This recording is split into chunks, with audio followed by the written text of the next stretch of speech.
Mateus capítulo 26. E aconteceu que, quando Jesus concluiu todas estas palavras, ele disse aos seus discípulos: Sabeis que daqui a 2 dias é a festa da Páscoa, e o Filho do Homem será traído para ser crucificado. Então se reuniram os principais sacerdotes, e os escribas, e os anciãos do povo, no palácio do sumo sacerdote, o qual se chamava Caifás. E consultaram-se entre eles para que pudessem prender Jesus com astúcia para matá-lo. Mas eles disseram: Não durante o dia da festa, para que não haja alvoroço entre o povo. Ora, estando Jesus em Betânia, na casa de Simão, o leproso, aproximou-se dele uma mulher com um vaso de alabastro com unguento muito precioso, e derramou-o sobre a sua cabeça, estando ele reclinado à mesa. Mas, vendo isto, os seus discípulos indignaram-se, dizendo: Qual o propósito deste desperdício?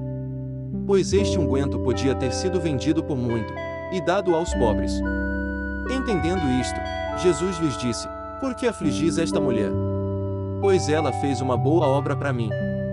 Porquanto tendes os pobres sempre convosco, mas a mim nem sempre tendes. Pois derramando ela este unguento sobre o meu corpo, ela o fez para o meu sepultamento. Na verdade eu vos digo que, onde quer que este evangelho for pregado em todo o mundo, também será contado o que esta mulher fez, para a memória sua. Então um dos 12, chamado Judas Iscariotes, foi até os principais sacerdotes. E disse-lhes: O que me dareis, e eu lhe entregarei? E eles concordaram em 30 moedas de prata. E desde esse momento, ele buscou oportunidade para traí-lo. E, no primeiro dia da festa dos pães ázimos, os discípulos vieram até Jesus, dizendo: Onde queres que preparemos para comeres a Páscoa? E ele disse: Ide à cidade, ao tal homem, e dizei-lhe: O mestre diz: O meu tempo está próximo, em tua casa celebrarei a Páscoa com os meus discípulos. E os discípulos fizeram como Jesus lhes ordenara, e prepararam a Páscoa. Ao anoitecer, ele assentou-se com os 12. E enquanto eles comiam, disse: Na verdade eu vos digo que um de vós me trairá. E eles, demasiadamente tristes, começaram cada um a perguntar-lhe: Senhor, sou eu? E ele, respondendo, disse: O que põe sua mão comigo no prato, esse me trairá. O Filho do Homem vai, conforme está escrito a seu respeito, mas ai daquele homem por quem o Filho do Homem é traído. Bom seria para esse homem se não tivesse nascido. Então Judas, que o traía, respondeu e disse: Mestre, sou eu. Ele disse: Tu o disseste. E, enquanto comiam, Jesus tomou o pão, e abençoando, o partiu, e o deu aos discípulos, e disse: Tomai, comei, isto é o meu corpo. E tomando o cálice, deu graças e deu-lhe, dizendo: Bebei todos dele. Porque isto é o meu sangue do Novo Testamento, que é derramado por muitos, para a remissão dos pecados. Mas eu vos digo que, daqui em diante não mais beberei deste fruto da videira até aquele dia em que o beber, novo, convosco no reino de meu Pai. E, tendo cantado um hino, eles saíram para o Monte das Oliveiras. Então Jesus lhes disse: Todos vós vos escandalizareis por minha causa esta noite, pois está escrito: Eu ferirei o pastor, e as ovelhas do rebanho serão espalhadas. Mas, depois de ser eu ressuscitado, irei adiante de vós para a Galiléia. Pedro, respondendo, disse-lhe: Ainda que todos os homens se escandalizarem em ti, eu nunca me escandalizarei. Disse-lhe Jesus: Na verdade eu te digo que, nesta noite, antes do galo cantar, tu me negarás 3 vezes. Disse-lhe Pedro: Ainda que me seja necessário morrer contigo, eu não te negarei. E o mesmo disseram todos os discípulos. Então chegou Jesus com eles a um lugar chamado Getsêmani, e disse a seus discípulos: Sentai-vos aqui, enquanto eu vou ali orar. E, levando consigo Pedro e os 2 filhos de Zebedeu, começou a entristecer-se e a angustiar-se muito. Então lhes disse: A minha alma está demasiadamente triste, até a morte, ficai aqui e vigiai comigo. E ele indo um pouco mais adiante, prostrou-se sobre a sua face, orando e dizendo: Ó meu Pai, se é possível, passe de mim este cálice, todavia, não seja como eu quero, mas como tu queres. E, ele voltando para os seus discípulos, achou-os adormecidos, e disse a Pedro: O que, não pudeste vigiar comigo nem uma hora? Vigiai e orai, para que não entreis em tentação. Na verdade, o espírito está pronto, mas a carne é fraca. Ele se afastou novamente pela segunda vez, e orou, dizendo: Ó meu Pai, se este cálice não pode passar de mim sem eu beber, faça-se a tua vontade. E, voltando, achou-os outra vez adormecidos, porque os seus olhos estavam pesados. E, ele deixando-os de novo, foi orar pela terceira vez, dizendo as mesmas palavras. Então veio ele aos discípulos, e disse-lhes: Dormi agora, e descansai, eis que é chegada a hora, e o Filho do Homem está sendo traído pelas mãos dos pecadores.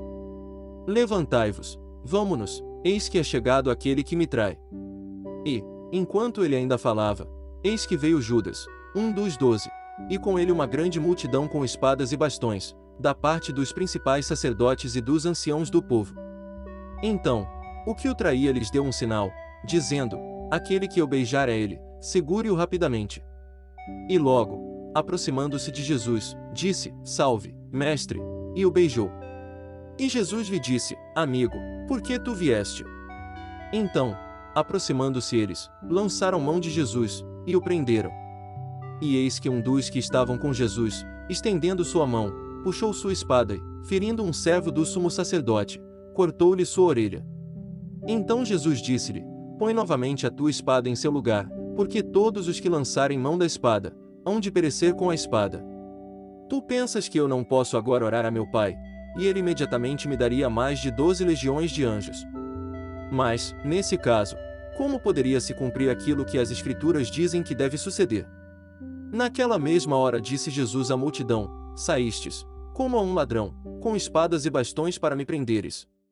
Todos os dias eu me assentava junto de vós, ensinando no templo, e não me prendestes. Mas tudo isto foi feito para que pudesse se cumprir as Escrituras dos profetas. Então todos os discípulos, deixando-o, fugiram. E os que seguraram a Jesus o conduziram à presença do sumo sacerdote Caifás, onde os escribas e os anciãos estavam reunidos. Mas Pedro seguiu de longe, até o palácio do sumo sacerdote, e entrando, sentou-se com os servos, para ver o fim. Ora, os principais sacerdotes, e os anciãos, e todo o concílio, buscavam falso testemunho contra Jesus, para poderem matá-lo. Mas não achavam nenhuma. Sim, embora viessem muitas falsas testemunhas, não achei nenhuma. Por último, vieram 2 falsas testemunhas. E disseram: Este homem disse: Eu posso destruir o templo de Deus, e reedificá-lo em 3 dias. E o sumo sacerdote levantou e lhe disse: Nada respondes. O que estes testemunham contra ti? Mas Jesus permanecia em silêncio. E o sumo sacerdote lhe disse: Conjuro-te pelo Deus vivo que nos digas se tu és o Cristo, o Filho de Deus. Disse-lhe Jesus: Tu o disseste, contudo, eu vos digo que vereis em breve o Filho do Homem assentado à direita do poder, e vindo sobre as nuvens do céu. Então o sumo sacerdote rasgou as suas vestes, dizendo: Ele blasfema falando, para que precisamos ainda de testemunhas? Eis que agora acabais de ouvir a sua blasfêmia. O que pensais? E eles, respondendo, disseram: Ele é culpado de morte. Então eles cuspiram na sua face, e o espancaram, e outros feriram-no com as palmas das suas mãos, dizendo: Profetiza-nos, Cristo, quem te bateu? Ora, Pedro estava sentado do lado de fora do palácio, e, aproximando-se dele uma criada, disse: Tu também estavas com Jesus da Galileia. Mas ele negou diante de todos, dizendo: Eu não sei o que dizes. E ele saindo para o pórtico, outra criada o viu, e disse aos que ali estavam: Este indivíduo também estava com Jesus de Nazaré. E ele negou outra vez com juramento: Eu não conheço o homem. Pouco depois, aproximando-se os que ali estavam, disseram a Pedro: Certamente tu também és um deles, pois a tua fala te denuncia. Então ele começou a amaldiçoar e a jurar, dizendo: Eu não conheço o homem. E imediatamente o galo cantou. E Pedro lembrou-se das palavras de Jesus, que lhe dissera: Antes do galo cantar, tu me negarás 3 vezes. E, saindo dali, chorou amargamente. Continua durante a semana. Inscreva-se para que esse projeto da Bíblia King James 1611 continue. Leia pelo menos um capítulo por dia. Os capítulos saem durante a semana. Entre nesse propósito, e seja abençoado. Até mais!